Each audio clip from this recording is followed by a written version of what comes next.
Guys, Laura here from Hedgehog's Homestead. Let's show you our mulching project, what we've got done around the garden so far. We got this size done here, and so it's just looking amazing.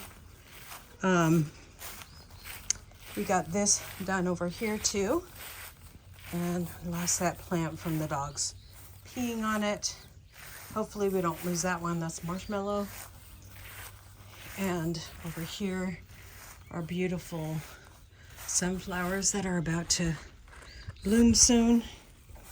And just all the mulching done in here looks fantastic, doesn't it? Wood chips around this tree. This is, if you have been on this homestead for a while, we used to have a dog named Astro, and this is where his home is now. And we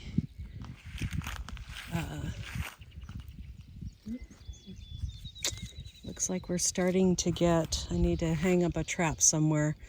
We're starting to get June bugs, being so close to June. So there was a June bug on there, a small baby one. So, and you can tell the evidence of that.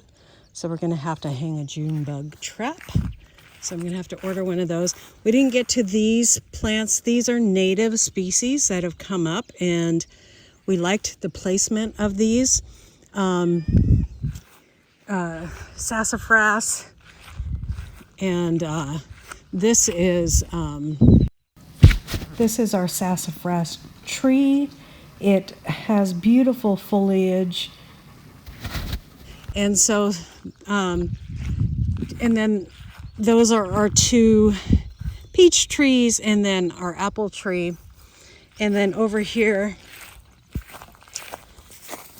this is my crepe myrtle, and my husband ran this over with his tractor. So that's why and it was an 8-foot crepe myrtle, and so I cut it all the way down to its nub. And isn't it beautiful? It's coming back. And so don't give up on your plants, guys. Put a nice bit of wood mulch. This area I'm probably going to build a nice sunbed and add more. I have another crepe myrtle growing that I started from seed from this bush, and I'll show you guys that in a few minutes. But isn't that gorgeous? So it's coming back. So don't give up on your crepe myrtle if somebody runs it over.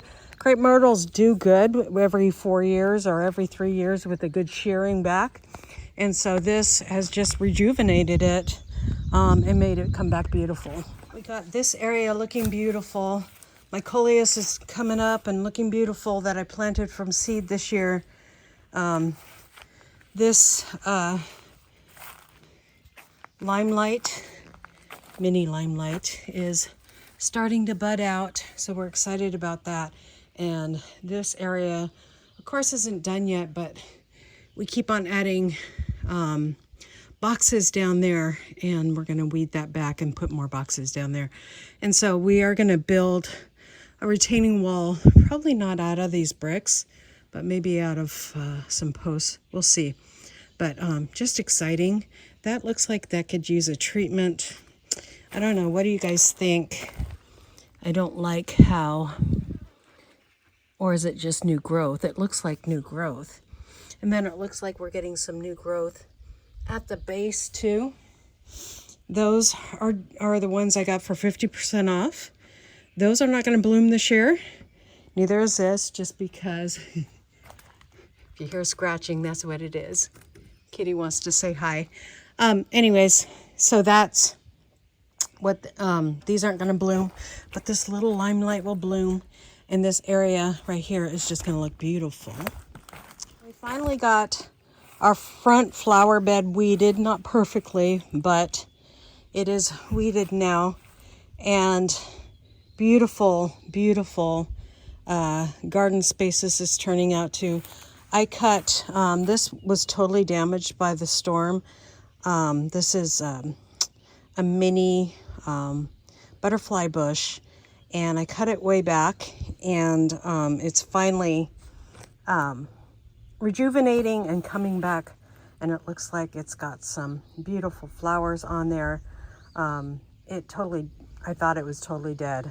So we just gave it a big rejuvenation cut because we had a big year of storms. And so it's just looking absolutely gorgeous with the wood chips in here now. And I am so excited about what's coming up in this bed too. All the wildflowers, the black-eyed Susan coming up here and there. Just so kind of surprising me, the coleus. Look at that black-eyed Susan right there. Isn't that beautiful? And then I still don't know what this is. So if you guys know what this is, let me know. It looks like it got a little bit of a disease, but I don't know yet. So we're gonna water this bed in, but I just had to show you how it looked all mulched and all beautiful. This next, after this blooms, this is a grass that blooms, little pink blooms in the fall. And so it gives some fall interest with some pink blooms. I need to divide those grasses. And the sage is doing wonderful. And we do have some of our stuff coming up from seed in here as well. Benjamin Button is kind of done, and so it's dying back now, but it's going to drop some seeds. So I'm leaving the seed heads on it for the birds and for the garden. They always drop some in the garden, and so that will be an added benefit. Mulched back there, and then our seeds are coming back in back there that we planted. You can see there and there. That died back, but it's starting to come back. That is daisies, and it's going to leave some seed heads there. Just beautiful stuff coming up everywhere. While I was mulching, I planted these English lavender by seed, and they are just smelling fantastic. So as I'm on my hands and knees mulching the area, smelling this lavender is just amazing. It's just amazing when you give it a backdrop of mulch. Looks like this lavender has a little too much wood chips on it, so we'll cover it up there or uncover it. And those are seeds that we planted, marigolds and stuff. And another grass that I need to divide, and beautiful roses are coming back after I gave them a good shear. And just looking gorgeous. Excited about the changes that are happening on the homestead, and the beautiful flowers that are going to come out.